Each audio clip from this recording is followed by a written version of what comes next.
Au nom du Père et du Fils et du Saint-Esprit. Amen. Les biens de mon Père. Bonjour. Bienvenue à cette nouvelle journée de méditation où nous sommes mardi de la 34e semaine du temps ordinaire.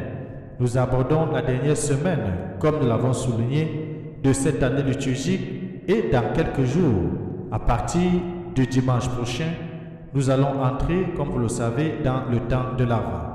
Aujourd'hui, nous continuons la lecture du livre du prophète Daniel, au chapitre 2, versets 31 à 45, dans lequel la sagesse et l'intelligence données à Daniel par Dieu va l'aider à interpréter le rêve du roi Nabuchodonosor. Et dans cette interprétation, il va dire que le dernier royaume pulvérisera et anéantira tous les autres, mais lui-même subsistera à jamais. Oui, les biens de mon Père, nous avons fêté Christ, roi de l'univers, et nous savons que le royaume qui subsistera à jamais, c'est le royaume dans lequel le Christ est roi, lui qui est fait à l'image du Dieu invisible. Ensuite, nous pouvons bien continuer à chanter le cantique de Daniel, à lui, haute gloire, louange éternellement, dans Daniel chapitre 3. Ensuite, nous allons terminer avec l'évangile de Jésus-Christ selon Saint Luc au chapitre 21, les versets 5 à 11, dans lequel Jésus-Christ fait la prophétie justement sur le temple. Et parlant du temple, il va dire, il n'en restera pas pierre sur pierre. Aujourd'hui, les biens de mon Père, nous savons tous que le temple que Jésus contemplait et qui voyait les ex-voto ont été détruits, et on peut voir aujourd'hui, pour ceux qui font le pèlerinage dans ce lieu, que le temple n'existe plus. Les biens de mon Père, tournons le sens à l'intérieur. Apprêtons, comme d'habitude, nos Bibles pour lire les textes de méditation d'aujourd'hui à chacun et à chacune. Bienvenue.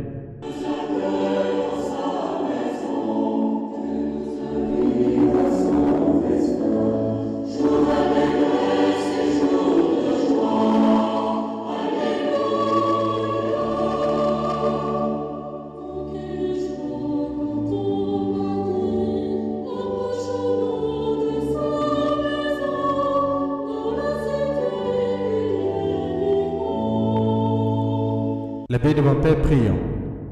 Dans ton amour inlassable, Seigneur, veille sur ta famille. Et puisque ta grâce est notre unique espoir, garde-nous sous ta constante protection.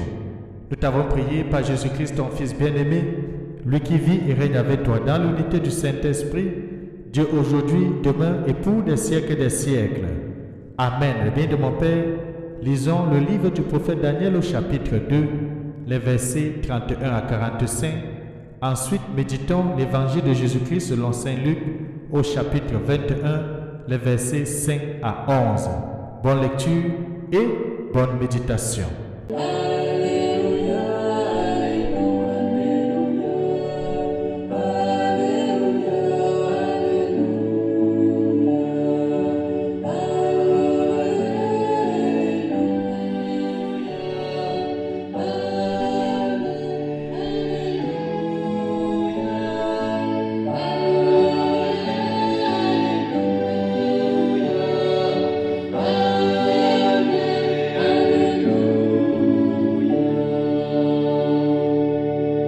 Évangile de Jésus-Christ selon Saint Luc, au chapitre 21, les versets 5 à 11. En ce temps-là, comme certains parlaient du temple, des belles pierres et des ex-voto qui le décoraient, Jésus leur déclara, « Ce que vous contemplez, des jours viendront où il n'en restera pas pierre sur pierre, tout sera détruit. » Ils lui demandèrent, « Maître, quand cela arrivera-t-il ? Et quel sera le signe que cela est sur le point d'arriver ?»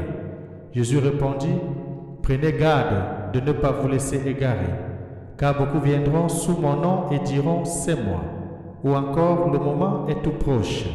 Ne marchez pas derrière eux. Quand vous entendrez parler de guerre et de désolation, ne soyez pas terrifiés.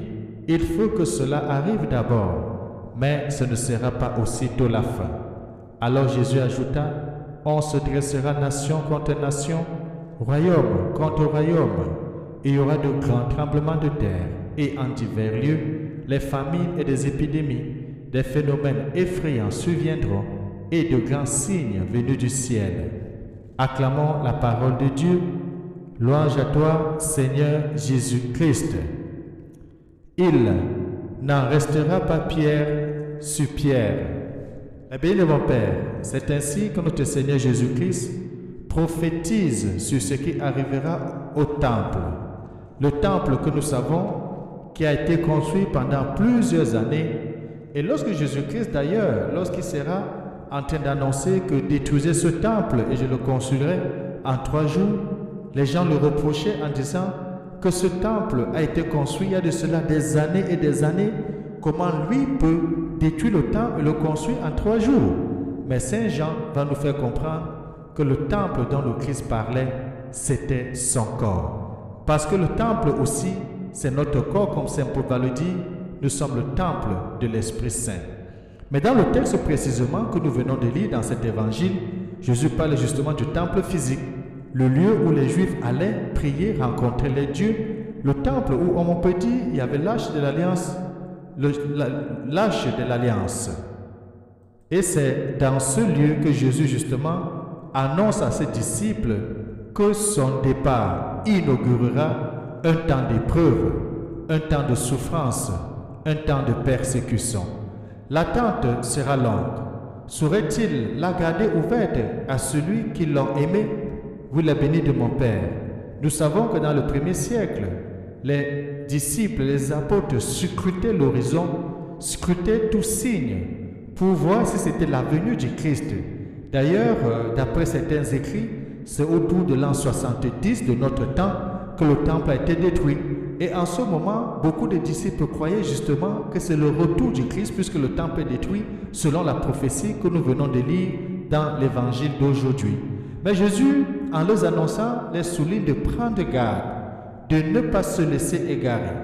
Si la voix du Christ reste présente à nos oreilles aujourd'hui, d'autres que lui ne pourront pas nous désorienter comme les brebis, nous les furions au contraire, ne connaissant pas la voix des étrangers. De même, si notre cœur, le cœur de chacun de nous, garde les traits tout humbles du visage tels que le dépeignent les évangiles, nul autre ne pourra se substituer à Jésus-Christ. En ceux qui promettent plus ou moins, nous reconnaîtrons des séducteurs qui empêchent l'espérance d'aller jusqu'au bout. La bénie de mon Père, un deuxième conseil que Jésus donne s'ajoute. Il dit à ses disciples ce matin, ne vous effrayez pas. Malgré la calamité qui peut s'abattre, les tremblements de terre, les guerres, l'opposition, la famine et tout ce que vous pouvez vivre, ne soyez pas effrayés.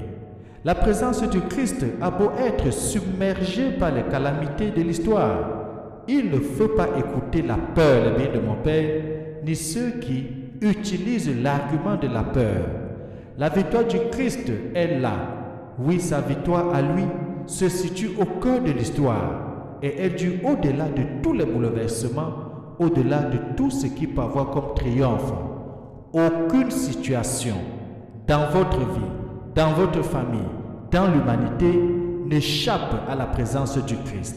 Au plus fort de la tempête, au plus fort de la persécution, au plus fort de la tribulation, au plus fort des angoisses, au plus fort de la dépression, au plus fort du stress, au plus fort du découragement, du chômage, du manque d'enfants, du manque d'emploi et bien d'autres, les bénis de mon Père, au plus fort de toutes ces situations, nous pouvons encore entendre Jésus dire, c'est moi, je suis là, ne craignez pas. Cette parole que Jésus jadis avait prononcée lorsque ses disciples dans le bateau étaient face à la tempête qui devait renverser le boulot, qui devait renverser le bateau, la tempête qui soufflait.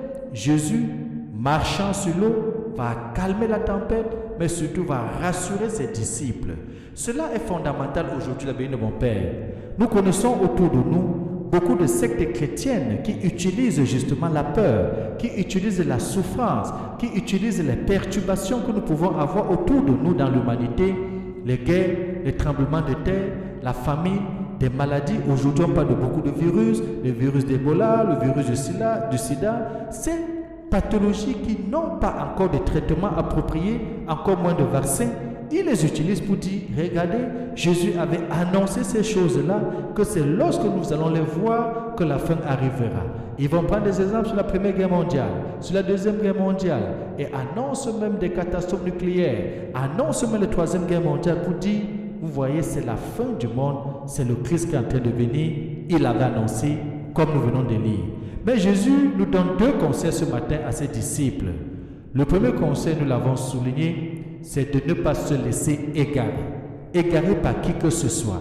Égarer par toutes ces personnes qui apportent la peur pour nous attirer de leur côté. Et le deuxième conseil, bien entendu, que nous venons de le dire, c'est de ne pas être effrayé.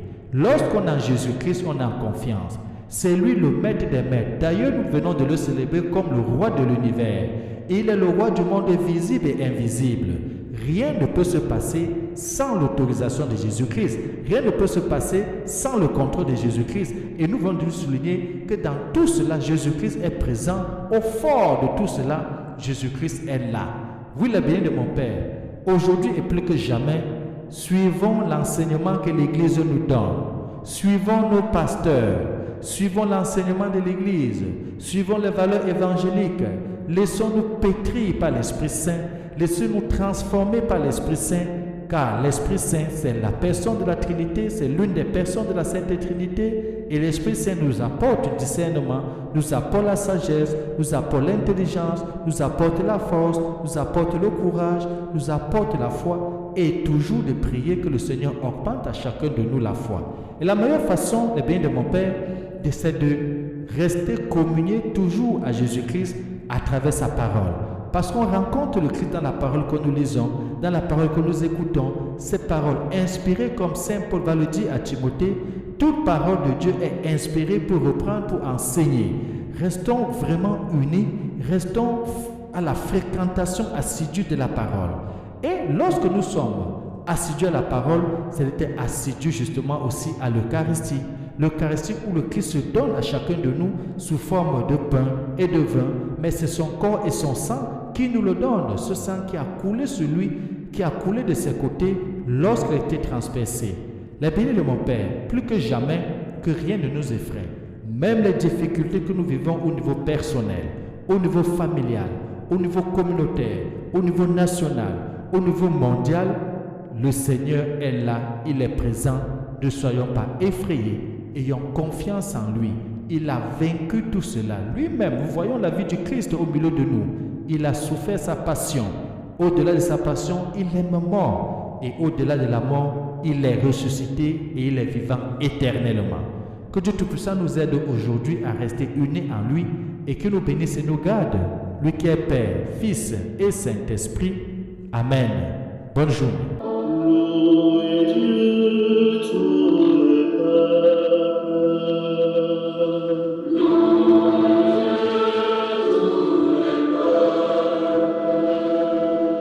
Chantez sa